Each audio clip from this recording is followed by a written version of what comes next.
ವಿಶ್ವಂಭರ ಟಿವಿಯ ವೀಕ್ಷಕರೇ ನಮಸ್ಕಾರ. ನವರಾತ್ರೋತ್ಸವದ ನವದುರ್ಗಾರಾಧನೆಯ ವಿಷಯದಲ್ಲಿ ನಮ್ಮ ಆಲೋಚನೆಯನ್ನು ನಾವು ವಿಸ್ತಾರ ಮಾಡ್ತಾ ಇದ್ದೇವೆ. ಪ್ರಿಯ ವೀಕ್ಷಕರೇ, ಈ ವಿಡಿಯೋನ ನೋಡೋದಕ್ಕೂ ಮೊದಲು ನಮ್ಮ ಚಾನೆಲ್ ಅನ್ನ ಇನ್ನು ಸಬ್ಸ್ಕ್ರೈಬ್ ಮಾಡ್ಕೊಂಡಿಲ್ಲ ಆದ್ರೆ ತಕ್ಷಣವೇ ಸಬ್ಸ್ಕ್ರೈಬ್ ಮಾಡ್ಕೊಳ್ಳಿ. ಹಾಗೆ ವಿಡಿಯೋ ಇಷ್ಟ ಆಗಿದ್ರೆ ಶೇರ್ ಮಾಡಿ. ಆಶ್ವಯುಜ ಮಾಸದ ಶುಕ್ಲ ಪ್ರತಿಪದೆಯಿಂದ ಆರಂಭಿಸಿ ನವಮಿಯವರೆಗೆ ನವದುರ್ಗಾರಾಧನಕ್ಕೆ ವಿಹಿತವಾದಂತಹ ಪರ್ವಕಾಲ. ಈ ಉತ್ಸವವನ್ನು ನವರಾತ್ರೋತ್ಸವ ಅಂತ ಹೇಳಿ ಋಷಿಗಳು ಗುರುತಿಸಿದ್ದಾರೆ. ಶಕ್ತಿಯ ಆರಾಧನೆಗಾಗಿಯೇ ಇರುವಂತಹ ಪರ್ವಕಾಲ ಇದು. ಈ ಪ್ರಪಂಚದಲ್ಲಿ ಬದುಕುವ ಎಲ್ಲರಿಗೂ ಶಕ್ತಿ ಬೇಕು. ಅಶಕ್ತರಾದರೆ ಅವರು ಯಾವ ಕಾರ್ಯವನ್ನೂ ಮಾಡುವುದಕ್ಕೆ ಸಾಧ್ಯವಿಲ್ಲ. ಲೋಕದಲ್ಲಿ ಪ್ರತಿಯೊಂದು ವಸ್ತು ಹೊಸತಾಗಿ ಹುಟ್ಟುಕೊಳ್ಬೇಕಿದ್ರೆ ಅದರ ಉತ್ಪತ್ತಿಗೆ ಶಕ್ತಿ ಬೇಕು. ಬೀಜ ಒಂದಿದೆ, ಈ ಬೀಜ ಸಮರ್ಥವಾಗಿಯೇ ಇರಬಹುದು, ಆದರೆ ಅದು ಮೊಳಕೆಯೊಡೆದು ಗಿಡವಾಗಿ ಬೆಳೆಯೋದಕ್ಕೆ ಅಲ್ಲಿ ಮೊಳಕೆಯೊಡೆಯುವ ಶಕ್ತಿ ಇರಬೇಕು. ಇದೇ ರೀತಿ ಆಯಾ ವಸ್ತುವಿನಲ್ಲಿ ಒಂದೊಂದು ಶಕ್ತಿ ನಿಹಿತವಾಗಿದೆ. ಕೆಲವು ವಸ್ತುಗಳಲ್ಲಿ ಅನೇಕ ಶಕ್ತಿಗಳು ನಿಹಿತವಾಗಿ ಇರ್ತವೆ. ಈ ಶಕ್ತಿಗಳ ಉಜ್ವಲತೆಗಾಗಿ, ಈ ಶಕ್ತಿಗಳನ್ನು ಒಂದು ಕಡೆಗೆ ಕೇಂದ್ರೀಕರಿಸುವುದಕ್ಕಾಗಿ, ಈ ಶಕ್ತಿಗಳನ್ನು ಜೀವನದಲ್ಲಿ ಬಳಸಿಕೊಳ್ಳುವುದಕ್ಕಾಗಿ ಶಕ್ತಿ ಸಂಚಯವನ್ನು ಮಾಡಬೇಕು. ಈ ಶಕ್ತಿ ಸಂಚಯನದ ಒಂದು ಪವಿತ್ರವಾದ ವಿಧಾನವೇ ನವದುರ್ಗಾರಾಧನ. ಈ ಕಾಲದಲ್ಲಿ ಶಕ್ತಿಯನ್ನು ಆರಾಧನೆ ಮಾಡಿ ಆ ಶಕ್ತಿಯನ್ನು ಸಂಚಯನ ಮಾಡುವುದು ಮುಖ್ಯವಾದಂತಹ ಒಂದು ಗುರಿಯಾಗಿದೆ. ಶಕ್ತಿ ವಿಶೇಷವಾಗಿ 3 ವಿಧವಾಗಿದೆ. ಹುಟ್ಟಿಗೆ ಕಾರಣವಾದ ಶಕ್ತಿಯನ್ನು ನಾವು ಸೃಷ್ಟಿ ಶಕ್ತಿ, ಸರ್ಜನ ಶಕ್ತಿ ಅಂತ ಕರಿತೇವೆ. ಹಾಗೆ ಸ್ಥಿತಿ, ಒಂದು ವಸ್ತು ಮೊದಲು ಹೇಗಿತ್ತು ಹಾಗೆ ಅದು ಅನುವರ್ತಿಸುವುದಕ್ಕೆ, ಕಾಲತಃ ದೇಶತಃ ಸನ್ನಿವೇಶತಃ ಅನುವರ್ತಿಸುವುದಕ್ಕೆ ಬೇಕಾದ ಶಕ್ತಿಯನ್ನು ಸ್ಥಿತಿ ಶಕ್ತಿ ಅಂತ ಕರಿತೇವೆ. ಆ ವಸ್ತು ತನ್ನ ಕಾರಣದಲ್ಲಿ ತಾನೇ ಉಪಸಂಹೃತವಾಗಬೇಕಾದರೆ ಅದಕ್ಕೂ ಒಂದು ಶಕ್ತಿ ಬೇಕು. ಆ ಶಕ್ತಿಯನ್ನು ಲಯಶಕ್ತಿ, ಸಂಹಾರ ಶಕ್ತಿ ಅಂತ ಗುರುತಿಸಿದ್ದಾರೆ. ಈ 3 ಶಕ್ತಿಗಳ ಕಾರಣದಿಂದಲೇ ಈ ಪ್ರಪಂಚ ನಿರಂತರವಾಗಿ ಹುಟ್ಟುಕೊಳ್ತಾ ಇದೆ, ಅನುವರ್ತಿಸ್ತಾ ಇದೆ, ಲಯಿಸ್ತಾ ಇದೆ. ಪ್ರತಿನಿತ್ಯ ಈ ಪ್ರಕ್ರಿಯೆಗಳು ನಡೀತಾ ಇರ್ತವೆ. ಎಷ್ಟೋ ವಸ್ತುಗಳು ಹೊಸತಾಗಿ ಹುಟ್ಟಿಕೊಡುತ್ತವೆ, ಎಷ್ಟೋ ವಸ್ತುಗಳು ಹಿಂದೆ ಹುಟ್ಟಿ ಈಗ ಮುಂದುವರಿತಾ ಇರ್ತವೆ.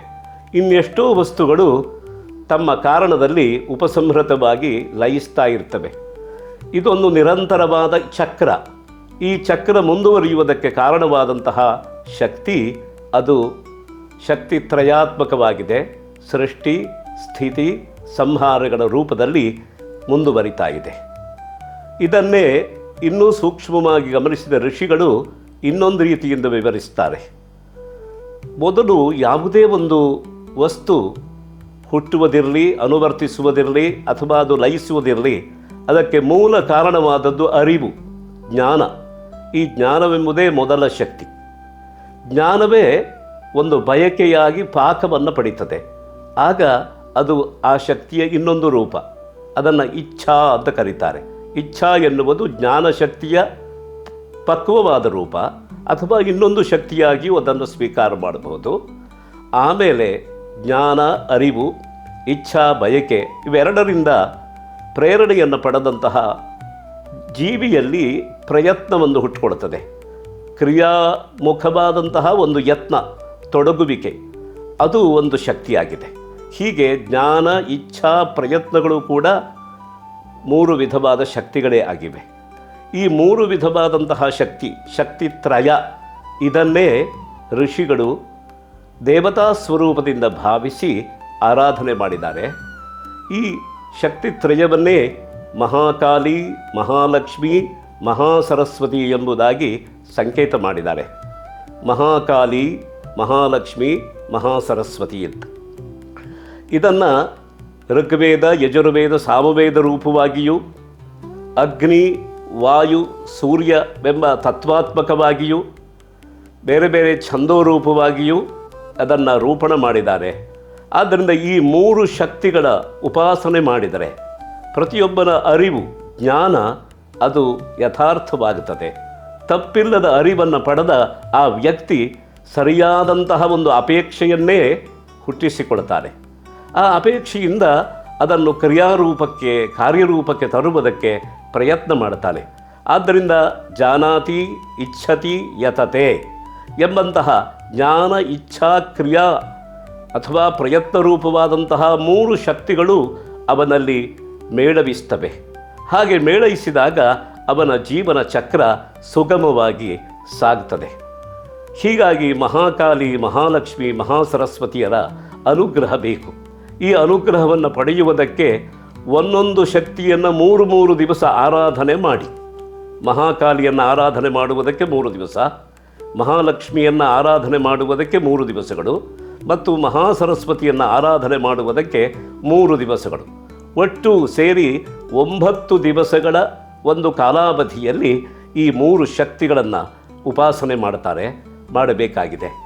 ಆದ್ದರಿಂದ ಮಹಾಕಾಲಿ, ಮಹಾಲಕ್ಷ್ಮಿ, ಮಹಾಸರಸ್ವತಿ ಈ ಶಕ್ತಿತ್ರಯದ ಉಪಾಸನೆಗೆ 9 ದಿವಸ, ವಿಶೇಷವಾಗಿ 9 ರಾತ್ರಿಗಳು. ನವಸು ರಾತ್ರಿಷು ನಿರ್ವೃತ್ತ ಉತ್ಸವ. ಇದು 9 ರಾತ್ರಿಗಳಲ್ಲಿ ಏರ್ಪಡುವಂತಹ ಒಂದು ಉತ್ಸವ ಇದು. ಈ ಉತ್ಸವ ಅಂತಂದರೆ ಇದರಲ್ಲಿ ತೊಡಗುವಂತಹ ಒಬ್ಬ ಯಜಮಾನ ಅವನು ಬ್ರಹ್ಮಚರ್ಯವನ್ನು ಪಾಲಿಸಬೇಕು, ಉಪವಾಸ ವ್ರತವನ್ನು ಇಟ್ಟುಕೊಳ್ಬೇಕು. ಅಂದರೆ ಏಕಭಕ್ತ ಅಂತ ಹೇಳ್ತೇವೆ.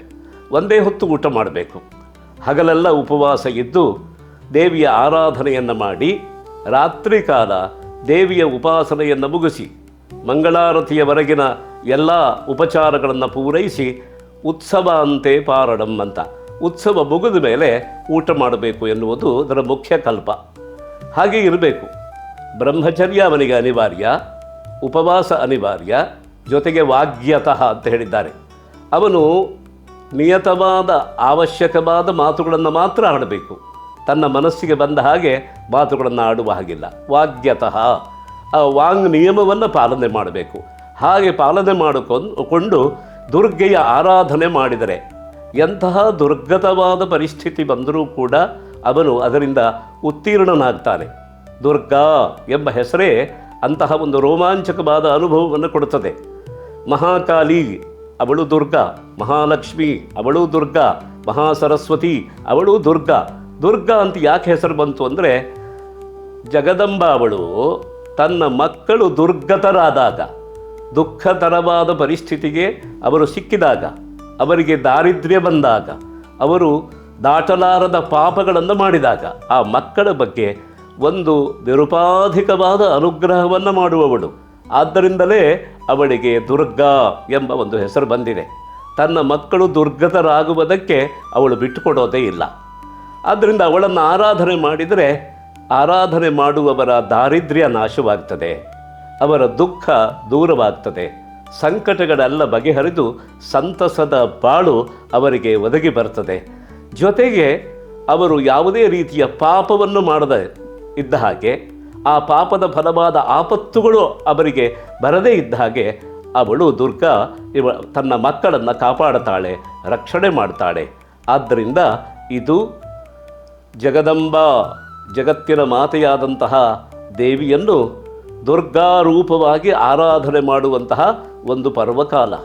ಒಬ್ಬ ಜೀವಿಗೆ ಬಲ ಬರಬೇಕಾದ್ದು ತಾಯಿಯಿಂದ, ತಾಯಿಯಿಂದಲೇ ದೇಹ, ತಾಯಿಯಿಂದಲೇ ಧಾತುಗಳು, ತಾಯಿಯಿಂದಲೇ ಮನಸ್ಸು, ತಾಯಿಯಿಂದಲೇ ಮಾತು, ತಾಯಿಯಿಂದಲೇ ಹೊಟ್ಟೆ, ತಾಯಿಯಿಂದಲೇ ಹಸಿವು, ಎಲ್ಲವೂ ತಾಯಿಯಿಂದಲೇ ಬರಬೇಕು.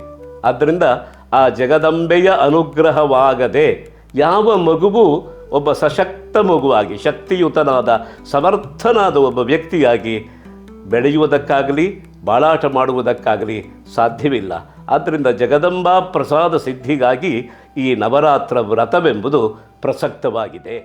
ವೀಕ್ಷಕ ಮಹಾಪ್ರಭುಗಳೇ, ನಮ್ಮ ಚಾನಲ್ ಅನ್ನು ಸಬ್ಸ್ಕ್ರೈಬ್ ಮಾಡಿ, ಶೇರ್ ಮಾಡಿ, ಪ್ರೋತ್ಸಾಹಿಸಿ.